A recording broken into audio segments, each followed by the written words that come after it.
Hi guys, and welcome to another video from Between the Ropes TV. Guys, Yas and I are going to go through the Liam Davies and Ionut Baluta uh, fight card that just happened yesterday. Yas, is a main event itself. How did you find the fight? I think it was the fight done well as a main event. The crowd got going in there.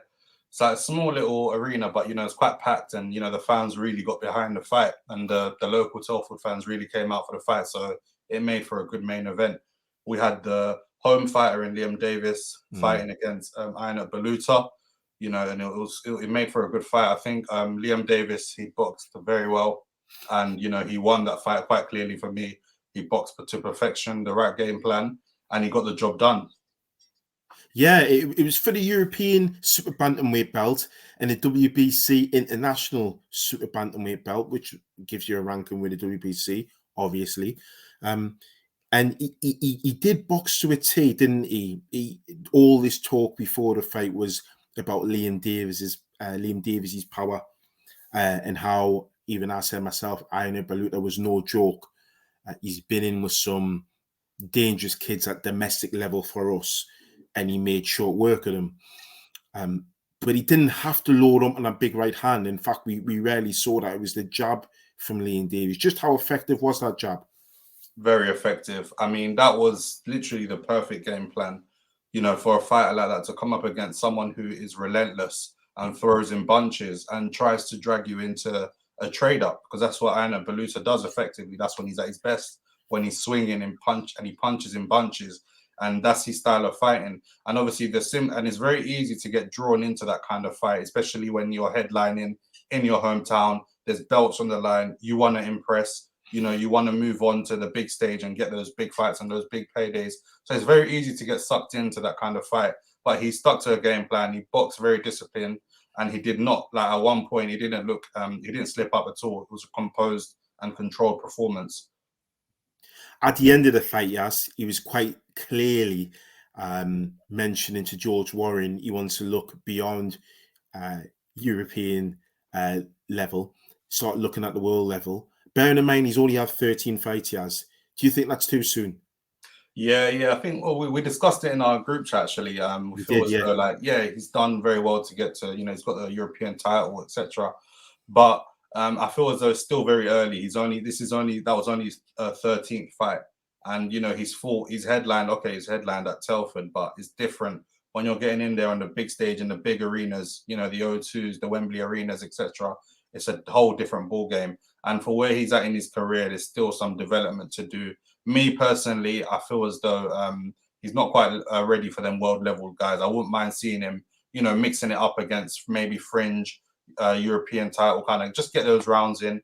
And also, I want to see him probably fight on the road a bit as well. Get him fighting in different places in the UK. It's all well and good fighting in your hometown where you have that home backing, but you need to fight, under uncomfortable circumstances where not a lot of people know you, and that will also allow for him to grow his fan base and popularity even more.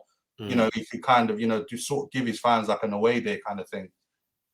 Yeah, I know exactly what you mean. We can talk about a little tour, like what they did with Anthony Joshua, and more recently what they're doing with Johnny Fisher. So it definitely makes sense.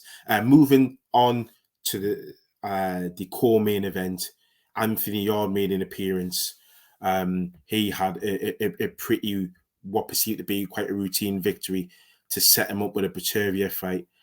Did you learn anything different with his fight with Anthony Yarde?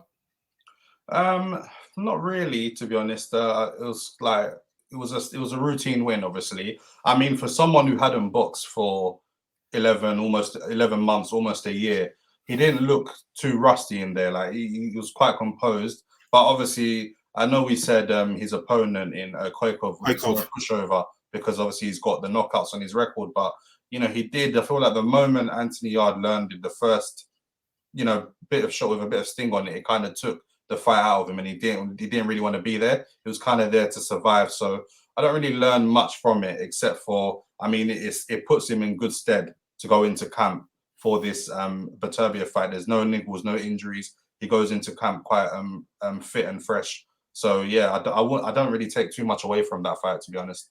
It's interesting that you say it puts him in good stead to go into arguably the biggest fight of his life against a live Beterbiev. He might be old on paper, if that makes any sense at all. But in terms of his performances, he's not aging. There's no decline in his performances, unlike when he fought Kovalev. And I guess where I'm going is, does that really put him in good stead? For me, putting somebody in good stead means they've had a good test. The last time Anthony Yarde had a good test, you're looking at apart from his defeat against Lyndon Arthur, was against Kovalev. And then before that, he hadn't had any real tests, had he? He fought European opponents, pretty much not different from Koikov, really. So what can he take from that performance into the fight against Beterbiev, who arguably is the best light heavyweight on the planet? There's not much, to be honest. I think I was coming from more of the angle of, in terms of camp-wise, he's got somewhere to build fitness levels. Yeah. So yeah, that it was 3 rounds. It's not like, you know what I mean? So he barely broke a sweat in there. You know, he fought at his own pace. He was walking forward.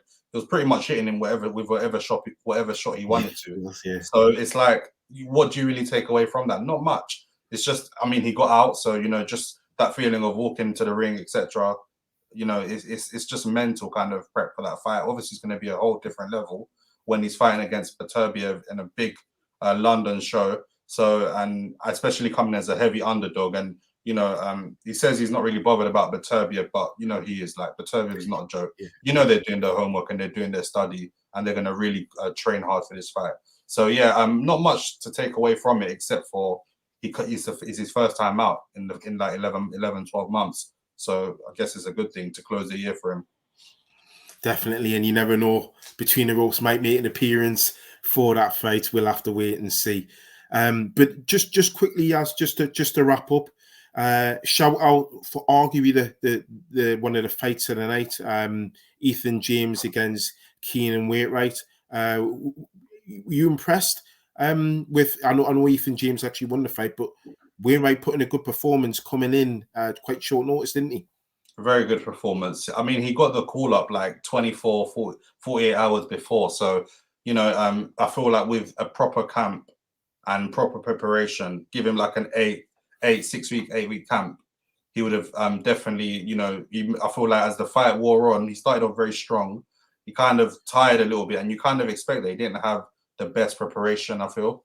He knocked Ethan James down, didn't he? He did knock him down early on. That's what I'm saying. He started off very good. But I feel as though the fight, as Ethan James started to grow into the fight, I feel like we probably saw Wainwright kind of get a little bit tired. He was still there, but he did start to tire a little bit, and I feel like that's what let him down in those mid to late rounds. But I feel like James, he'd done enough just about to win, but it was an underperformance, and he needs to work on quite a lot of things. You know, he's a big guy at the weight. He needs to learn how to use his size more at that weight. You know, stick behind the jab. Like you said, he's a bit too square on as he's trying to land those punches. So that could be something that his team really need to work on going into next year.